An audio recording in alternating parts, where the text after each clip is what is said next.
మనుషులు చనిపోతేనే కాదు, ఏవైతే పెంపుడు జంతువులు ఉంటాయో అవి చనిపోతే కూడా పెట్టడానికి చాలామంది ఇబ్బందులు పడుతూ ఉంటారు. జిహెచ్ఎంసీ పరిధిలో అయితే అవి ఎక్కడ పడితే అక్కడ పడేస్తూ ఉంటారు, నాలాలో అట్లాంటి ప్లేస్లలో కూడా పడేస్తూ ఉంటారు. వాళ్ళందరినీ ఇబ్బందులను దృష్టిలో పెట్టుకొని జిహెచ్ఎంసీ అయితే ఈ పెట్స్ ఏవైతే చనిపోతాయో వాటన్నిటిని పెట్టడం కోసం తెల్లాపూర్లో ఉన్నటువంటి గోపన్పల్లి ఏరియాలో ఒక మహాప్రస్థానం అయితే నిర్మించారు. దానికి సంబంధించిన డీటెయిల్స్ మరిన్ని చూద్దాం.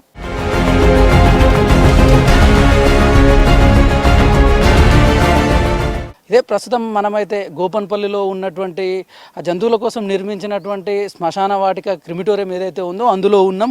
ఒకసారి మనం ఇక్కడ ఉన్నటువంటి ఈ మిషన్స్ శ్మశాన వాటికలో ఏర్పాటు చేసి మనం ఒకసారి చూసే ప్రయత్నం చేద్దాం. ఇక్కడ ఇది ఏదైతే ఉందో ఈ మిషన్ ఇదే మెయిన్. ఇక్కడనే ఏదైతే చనిపోయిన ఏదైతే జంతువులు ఉంటాయో వాటిని పెట్స్ ఉంటాయో ఇక్కడ వేస్తారు. ఇందులో పెట్టిన తర్వాతనే ఇది అనేటటువంటిది దీని ద్వారా పెట్టిన తర్వాత దీన్ని లోపలికి తీసుకెళ్తారు. దీన్ని ఈ మిషన్ లోపలనే ఏదైతే జంతు కళేబరం ఉంటుందో దాన్ని ఇందులో లోపలికి పంపించిన తర్వాత దాన్ని ఇక్కడ ఫైర్ చేస్తారు. బర్న్ చేసిన తర్వాత అది పూర్తిగా కాలిపోతుంది. ఆ కాలిపోయినటువంటిది ఏదైతే దాని నుంచి వచ్చేది ఉంటుందో ఎట్లాంటి స్మెల్ లేకుండా కూడా ఇక్కడ ఉన్నటువంటి ఈ శ్మశాన వాటికలో ఎలాంటి స్మెల్ రాకుండా కూడా ఇక్కడ ఏర్పాట్లు చేయడం జరిగింది. దానికి సంబంధించి ఇక్కడ మనం ఇక్కడ చూడొచ్చు, కాలబెట్టడం అనేటటువంటిది అంతా కూడా ఈ గ్యాస్ ద్వారా జరుగుతుంది. ఇక్కడ ఈ సిలిండర్స్ కూడా ఏర్పాటు చేశారు. ఈ గ్యాస్ ఏదైతే ఉందో ఆ జంతు కళాభారాన్ని అందులో వేసిన తర్వాత ఈ గ్యాస్ ద్వారా దీన్ని ఇక్కడ లోపల మండించడం జరుగుతుంది. అది అయిన తర్వాత ఈ ప్రాసెస్ ఏదంతా పూర్తయిన తర్వాత కూడా దీనికి సంబంధించి ఇక్కడ చుట్టుపక్కల వాళ్ళకు కూడా ఎవరికి ఇబ్బందులు లేకుండా ఉండే విధంగా అయితే ఆ అధునాతన టెక్నాలజీ తోటైతే దీన్ని ఇక్కడ నిర్మించడం జరిగింది. దీన్ని ఏదైతే ప్రాసెస్ ఉంటుందో కాలబెట్టడం ఇదంతా అయిపోయిన తర్వాత కూడా ఎవరికి ఎలాంటి ఇబ్బంది లేకుండా దాదాపు ఇక్కడ ఆ టెక్నాలజీని ఉపయోగించి అయితే నిర్మాణం అయితే చేయడం జరిగింది. అయితే ఈ ప్రస్తుతం ఈ ఉన్నటువంటి ప్రదేశం ఏదైతే ఉందో ఏదైతే మహాప్రస్థానం మనుషులకు సంబంధించినటువంటి మహాప్రస్థానం ఏ విధంగా అయితే నిర్మాణం చేస్తారో సేమ్ అదే స్థాయిలో ఏమాత్రం తగ్గకుండా కూడా జిహెచ్ఎంసీ అయితే దాదాపు 1,80,00,000 వ్యయంతో అయితే నిర్మాణం చేసింది. ఇక్కడ మనం గమనించవచ్చు, ఇక్కడ మంచి గార్డెనింగ్ కానివ్వండి, ఆఫీస్ కానివ్వండి, ఇక్కడ ఎవరైతే ఎక్కువ మంది వస్తారో వాళ్ళకి ఎలాంటి ఇబ్బంది లేకుండా ఉండడం కోసం ఒక మంచి షెడ్ అయితే కూడా నిర్మాణం చేయడం జరిగింది. చుట్టుపక్కల అంతా కూడా పచ్చని చెట్లతోటైతే ఇక్కడైతే పెట్టడం జరిగింది. దాంతోపాటు ఇక్కడ వచ్చిన వాళ్ళకు ఆకట్టుకునే విధంగా ఉండడం కోసం అక్కడ వాటర్ ఫౌండ్ అనేది కూడా ఏర్పాటు చేయడం జరిగింది. ఎవరైతే ఇది ఖననం చేయడానికి వస్తారో వాళ్ళందరికీ ఇబ్బంది లేకుండా ఉండడం కోసం కూడా దాదాపు ఇక్కడ మంచినీటి ఫెసిలిటీస్ కానివ్వండి, టాయిలెట్స్ కానివ్వండి ఇక్కడైతే నిర్మాణం చేశారు. బర్న్ చేసే ప్రక్రియ ఉంటుందో అదంతా కూడా చాలా త్వరగానే ముగుస్తుంది 1 hour లోపల. ఇక్కడ మనం చూసుకోవచ్చు వీటి నుంచి వచ్చేది ఏదైతే తగలబెట్టేటప్పుడు వచ్చే స్మెల్ కానివ్వండి, పొగ కానివ్వండి, వాటన్నిటికీ సంబంధించినటువంటిది కూడా ఏది ఎక్కడ ఫిల్టర్ అవ్వాలనో ఈ మిషన్స్ అన్నిట్లో కూడా ఇదంతా ఫిల్టర్ అవుతూ ఉంటుంది. అదంతా కూడా ఇక్కడ ఉన్నటువంటి పెద్దది ఏదైతే ఉందో దాని ద్వారా అంతా కూడా ఇది పైనకు దీని నుంచి వచ్చే గ్యాసెస్ ఏవైతే ఉంటాయో అవన్నీ కూడా అందులోకి వెళ్తూ ఉంటాయి. అయితే మనం ఇక్కడ వచ్చే వాళ్ళు ఎవరైతే ఉంటారో వాళ్ళన్నిటి కోసం కూడా ఇబ్బంది లేకుండా ఉండడం కోసం ఇక్కడ ప్రస్తుతం అయితే జిహెచ్ఎంసీకి సంబంధించి అయితే ఏర్పాట్లు చేసింది.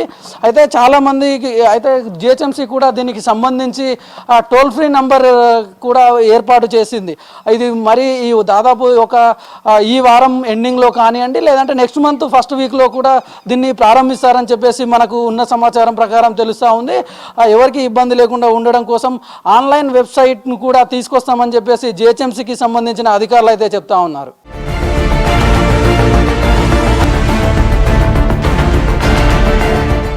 ఈ క్రిమిటోరియం ఏదైతే జంతువులకు సంబంధించింది ఉందో దీనికి సంబంధించి దీని నిర్వహణ ఎట్లా నడుస్తుంది, దీని ప్రాసెస్ ఎట్లుంటుందని చెప్పేసి ఇక్కడ చూసుకుంటున్నటువంటి సాబు ఉన్నాడు. ఒకసారి ఆయనతోటి మాట్లాడి మరిన్ని వివరాలు తెలుసుకునే ప్రయత్నం చేద్దాం. అన్న చెప్పండి, ఎట్లా నడుస్తూ ఉంటుంది ఈ ప్రాసెస్ అంతా, ఇవి ఎక్కడెక్కడ ఉంటాయి, ఏంది? గ్యాస్ ఓపెన్ చేస్తాం సార్. దాని తర్వాత 5 నిమిషాలు అయిన తర్వాత ఈ మషిన్ ఓపెన్ చేస్తాం.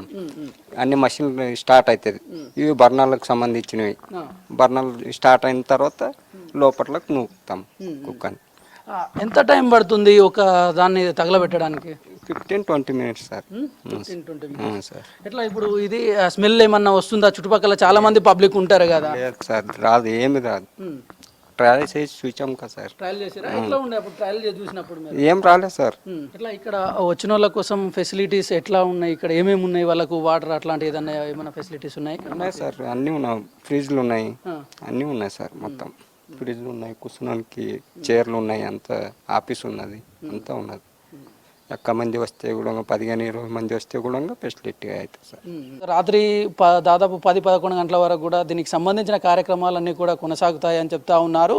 అయితే ఏవైతే చనిపోయినటువంటి పెట్స్ ఉంటాయో వాటి అన్నిటిని కూడా తీసుకురావడం, ఒక ప్రత్యేకమైనటువంటి మనుషులను తీసుకొచ్చేలాంటి ఒక ఏదైతే వెహికల్ ఉంటుందో, స్వర్గరథం ఉంటుందో అట్లాంటి వెహికల్స్ని కూడా ఏర్పాటు చేసే యోచనలో ఉన్నట్టు అయితే మనకు తెలుస్తూ ఉంది.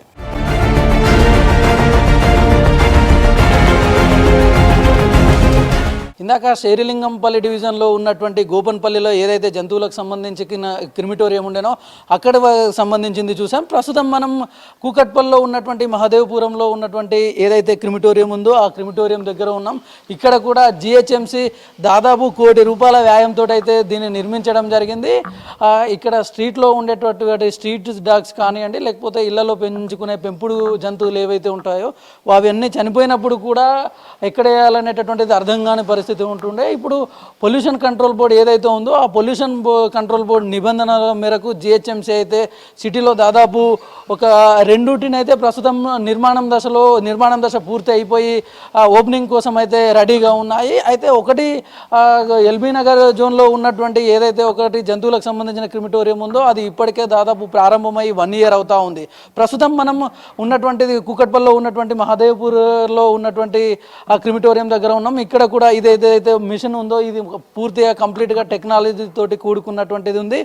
దీనిపైన ఇది ప్రస్తుతం మనం చూస్తున్నది ఇదేదైతే ఉందో ఆ కళేబరాన్ని, జంతువు యొక్క కళేబరాన్ని చనిపోయింది దాన్ని దీనిపైన ఉంచి దీన్ని ఇక్కడ ఏదైతే అక్కడ బర్న్ అవుతుందో లోపల ఆ బర్న్ ఏదో ప్లేస్లోకి ఈ మిషన్ సాయంతో లోపలికి తీసుకెళ్తారు. లోపలికి తీసుకెళ్ళిన తర్వాత అక్కడంతా కూడా దీన్ని లోపలికి పంపించేసి గ్యాస్ ద్వారా అయితే దీన్ని బర్న్ చేస్తారు. ఈ బర్నింగ్ ప్రాసెస్ అంతా కూడా ఎలాంటి ఇబ్బందులు లేకుండా అంత టెక్నాలజీ తోటి అక్కడ ఉన్నటువంటి వర్క్ చేసే వాళ్ళు ఎవరైతే ఉంటారో వాళ్ళందరికీ కూడా ఎలాంటి ఇబ్బందులు లేకుండా అయితే దాన్ని కాల్చే విధంగా అయితే చేస్తూ ఉన్నారు. అయితే దీనికి సంబంధించి వెటర్నరీ ఆఫీసర్ డాక్టర్ నాగార్జున గారు ఉన్నారు. ఒకసారి మనం ఆయనతోటి మాట్లాడే ప్రయత్నం చేద్దాం. సార్ చెప్పండి, ఇది ఎట్లా ఇంతకుముందు వీటికి సంబంధించిన కళాభారాన్ని ఎక్కడంటే అక్కడ పడేసేవాళ్ళు, ఇప్పుడు వీటితోటి సహాయంతో ఎట్లా ఉండబోతుంది? అవునండి, వాస్తవమే. ఇంతకు 5-6 ఇయర్స్ మొదలు క్రిమేషన్ అనేది జంతువులకు లేకపోతుండే. ఇప్పుడు కొత్తగా ఇది కన్స్ట్రక్షన్ చేశారు మన కుక్కట్పల్లి ఏరియాకి, మరి మాదేవపురం కానీ ఇక్కడ 4-5 సర్కిళ్ళకి మొత్తం శేర్లింగంపల్లికి కానీ. సో వాటికి చాలా హెల్ప్ అవుతుంది ఇది క్రిమేషన్ అండి డాగ్స్కి. సో ఇంతకు మొదలు ఎట్లా అంటే ఏదైనా డాగ్ చనిపోతే చాలా ఇబ్బందులు పడేవారు, ఎవరికి ఫోన్ చేయాలని అర్థం కాకపోతుండే. సో దానికోసం ఇది నిర్మించారండి. సో ఆల్రెడీ మన దగ్గర ట్రాన్స్పోర్ట్ డిపార్ట్మెంట్ వాళ్ళు క్యారీ చేస్తూ ఉన్నారు ఏదైనా డాగ్ కంప్లైంట్స్ వస్తే చనిపోతే. సో అక్కడ నుంచి మనకి ఇప్పుడు ప్రజెంట్ అయితే ఒకటి రన్నింగ్లో ఆటోనగర్ ఎల్బీ నగర్ దగ్గర ఉంది, అక్కడ క్రిమేట్ చేస్తున్నారండి. సో నియర్ బై ఎవరైనా పెట్ లవర్స్ కానీ రెస్పెక్టెడ్ పెట్ రైట్స్ కోసము రిచువల్స్ వల్ల అంతిమ దానికోసం క్రిమేషన్ కోసము ఇక్కడ మంచి యూజ్ చేసుకోవచ్చు అండి. సో ఇది పొల్యూషన్ ఫ్రీ. సో ఇది pollution control board of India norms ప్రకారం ఇది కన్స్ట్రక్ట్ చేసింది ఉందండి. సో ఇక్కడ మనకు చుట్టూ ఫారెస్ట్ ల్యాండ్ ఉంది back side. So pollution free ఉంటుంది. సో ఎలాంటి ఎన్విరాన్మెంట్ కూడా ఎలాంటి హామ్ ఉండదండి.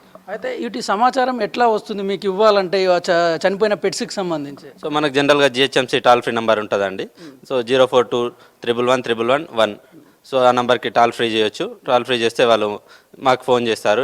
ఏ ఏరియా వైజ్ ఉంటుంది. సో ఆ ఏరియాకు సంబంధించిన మనకు టెండర్ కాంట్రాక్టర్ అయిన కాంట్రాక్టర్కి మనం ఫార్వర్డ్ చేస్తామండి. సో వాళ్ళు చేసిన విత్ ఇన్ ఇమీడియట్ 4 అవర్స్లో వాళ్ళు లిఫ్ట్ చేస్తారు. మినిమం 4 అవర్స్, మ్యాక్సిమం 1 అవర్ నుంచి 4 అవర్స్ లోపు ఇమీడియట్గా లిఫ్ట్ చేస్తారండి. ఎంత సమయం పడుతుంది ఇక్కడ ఈ బర్నింగ్ ప్రాసెస్ అంతా అవ్వడానికి ఒక కళాభారానికి సంబంధించి? మనకి ఇది సైకిల్ లెక్క ప్రాసెస్ ఉంటుందండి. ఒక సైకిల్ వచ్చేసి 2 అవర్స్, ఒకసారి స్టార్ట్ చేస్తే 2 అవర్స్ అండి. 4 యానిమల్స్ రిచువల్ చేయొచ్చు అండి 2 అవర్స్ ప్రాసెస్లో. ఇక్కడ ఏర్పాట్లు ఎట్లా ఉంటాయి ఇక్కడ తీసుకొచ్చే వాళ్ళకి కానీ ఇదంతా చూసే వాళ్ళకి? చూసే వాళ్ళకి కూడా ఓన్ ఉంటే వాళ్ళకు అనుమతిస్తామండి. సో ఏర్పాట్లు అంటే యాజ్ యూజువల్ జిహెచ్ఎంసీ నాన్ ప్రకారం Animal Welfare Board of India norms ప్రకారం చేస్తామండి.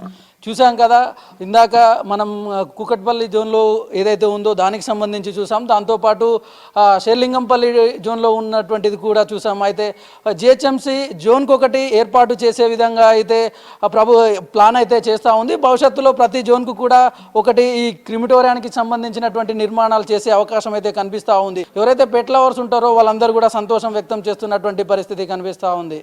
కెమెరామెన్ మహేష్తో నరేష్, V6 న్యూస్, హైదరాబాద్.